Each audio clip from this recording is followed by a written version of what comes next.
বলছেন, আমি কোরআন মাজিদ পাহাড়ের উপরে আকাশের সামনে পেশ করেছিলাম, তোমরাই এর বিধান মানো। তো পাহাড়, আকাশ, জমিন তা নাকচ করল, বলল না, এটা আমরা পারবো না। ফাহামালাহাল ইনসান, মানুষ বলল আমরা পারবো, মানুষ তা বহন করতে চাইল।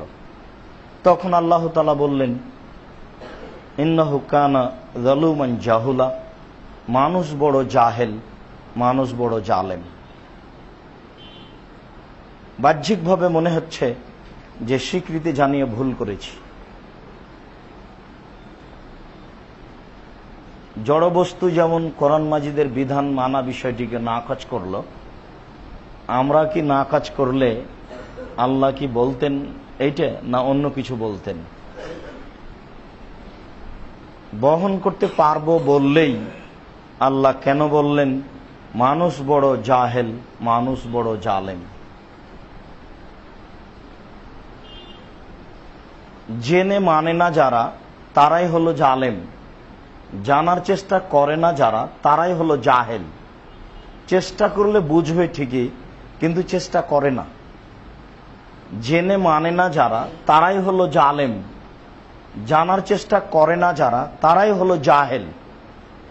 ফ্যানটার সামনে 1 ঘন্টা বক্তব্য দেওয়ার পরে আমি যদি বলি ফ্যান বড় জাহেল, আমার কথাই বুঝে না, তাহলে এই কথা মানাবে না। আমি এই পায়াটার সামনে 1 ঘন্টা বক্তব্য দেওয়ার পরে যদি বলি পায়াটা বড় জাহেল, আমার কথাই বুঝে না, তাহলে এই কথাটা মানাবে না। কেননা তার ভিতরে বুঝের ক্ষমতা নেই। গরুর সামনে 1 ঘন্টা বক্তব্য দেওয়ার পরে যদি বলি গরু বড় জাহেল, আমার কথাই বুঝে না, তাহলে জাহেল কথাটা গরুর সাথে চলে না। জাহেল কথাটা মাটির সাথে চলে না। জাহেল কথাটা ফ্যানের সাথে চলে না।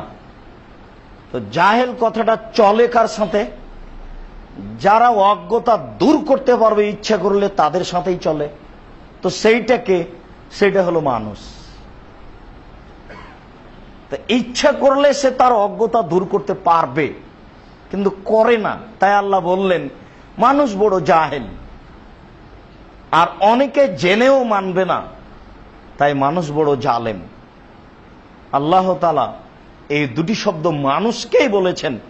মানুষই এই দুটি শব্দের হকদার, পশু প্রাণী নয়, কোনো জড়বস্তু নয়, কোনো পাহাড় পর্বত আকাশ নয়। মানুষই এই দুইটা কথার হকদার। হয় মানুষ জাহেল, না হয় মানুষ জালেম। রমাজান মানার ব্যাপারে হয় মানুষ জাহেল, না হয় মানুষ জালেম। ওই ইচ্ছা করলে বের করতে পারতো রমাজান কি জিনিস, করেনি, তো জাহেল। ওই ইচ্ছা করলে যথাযথভাবে মূল্যায়ন করতে পারতো রমাজানকে, করেনি, তাহলেও জালেম। আমার আপনার ইচ্ছায় অনিচ্ছায় সময় পার হয়ে গেছে। সময়কে কেউ কোনোদিন ফাঁকি দিতে পারে না, সময় মানুষকে ফাঁকি দিতে পারে। আপনি শত ইচ্ছা করলেও আবার 11 মাস পার না হলে রমজান নিয়ে আসতে পারবেন না। আমরা সময় সাপেক্ষে কিছু বলেছি,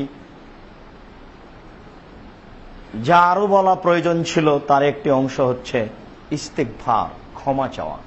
প্রত্যেকটা হাদিস গ্রন্থে একটা গুরুত্বপূর্ণ অংশ দেওয়া আছে, বাবুল ইস্তেগফার, কেতাবুল ইস্তেগফার, ক্ষমা চাওয়ার অধ্যায়।